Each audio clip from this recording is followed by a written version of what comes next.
الحمد لله والصلاة والسلام على رسول الله وأشهد أن لا إله إلا الله وحده لا شريك له وأشهد أن محمدا عبده ورسوله أما بعد.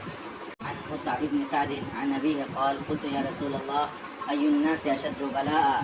قال الأنبياء ثم الأمثل فالأمثل فيبتلى الرجل على حسب دينه فإن كان دينه صلبا اشتد بلاؤه وإن كان في دينه رقة ابتلي على حسب دينه فما يبرح البلاء بالعبد حتى يتركه يمشي على الأرض ما علیہ خطیہ. مصعب بن سعد سے روایت ہے، وہ اپنے والد یعنی سعد بن ابی وقاص رضی اللہ عنہ سے روایت کرتے ہیں کہ انہوں نے کہا میں نے عرض کیا یا رسول اللہ لوگوں میں سے کون سب سے سخت آزمائش والا ہے؟ نبی صلی اللہ علیہ وسلم نے جواب دیا انبیاء، پھر ان کے بعد جو سب سے افضل ہیں، پھر ان کے بعد جو سب سے افضل ہیں. چنانچہ آدمی کو اس کے دین کے مطابق آزمایا جاتا ہے. اگر اس کا دین سخت ہوتا ہے یعنی قوی ہوتا ہے تو اس کی آزمائش سخت ہوتی ہے، اور اگر اس کے دین میں نرمی یعنی کمزوری ہوتی ہے تو اسے اس کے دین کے مطابق آزمایا جاتا ہے. پھر بلا بندے کے ساتھ ہمیشہ رہتی ہے یہاں تک کہ اسے زمین پر اس حال میں چلتا ہوا چھوڑتی ہے کہ اس کے اوپر کوئی گناہ نہیں ہوتا ہے. اس حدیث میں کئی فوائد ہیں. پہلا فائدہ یہ ہے کہ سب سے سخت آزمائش انبیاء علیہ السلام کی ہوتی ہے، پھر ان کے بعد جو لوگ افضل ہیں ان کی آزمائش ہوتی ہے، پھر ان کے بعد جو لوگ افضل ہیں ان کی آزمائش ہوتی ہے. دوسرا فائدہ یہ ہے کہ آدمی کی آزمائش اس کے دین یعنی دینداری اور تقوی کے مطابق ہوتی ہے.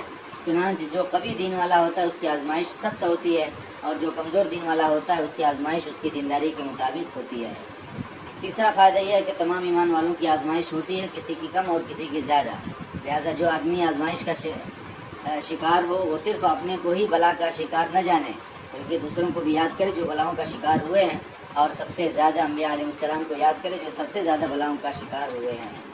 چوتھا فائدہ یہ ہے کہ مومن کی آزمائش صرف گناہوں کی وجہ سے نہیں ہوتی ہے بلکہ اس کی دینداری اور تقوی کی وجہ سے بھی ہوتی ہے، اور انبیاء کرام کی آزمائش تو محض ان کی اعلیٰ دینداری کی وجہ سے ہوتی ہے. لہذا بلا کا شکار مومن اپنی دینداری اور تقوی پر استقامت اختیار کرے اور جتنا ممکن ہو سکے نیک اعمال میں اضافہ کرے اور کمی نہ کرے. پانچواں فائدہ یہ ہے کہ مومن کی بلا اور آزمائش کی فضیلت یہ ہے کہ مومن کی آزمائش اس کے لیے کفارہ ہے.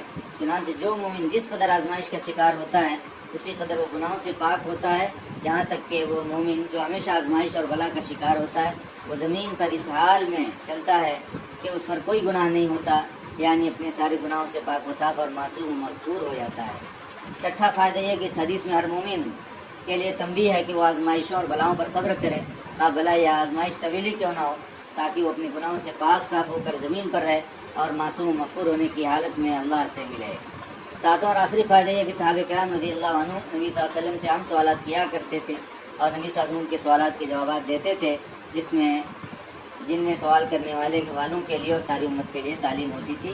اللہ عالم وآخر دعوانا الحمدللہ رب العالمین.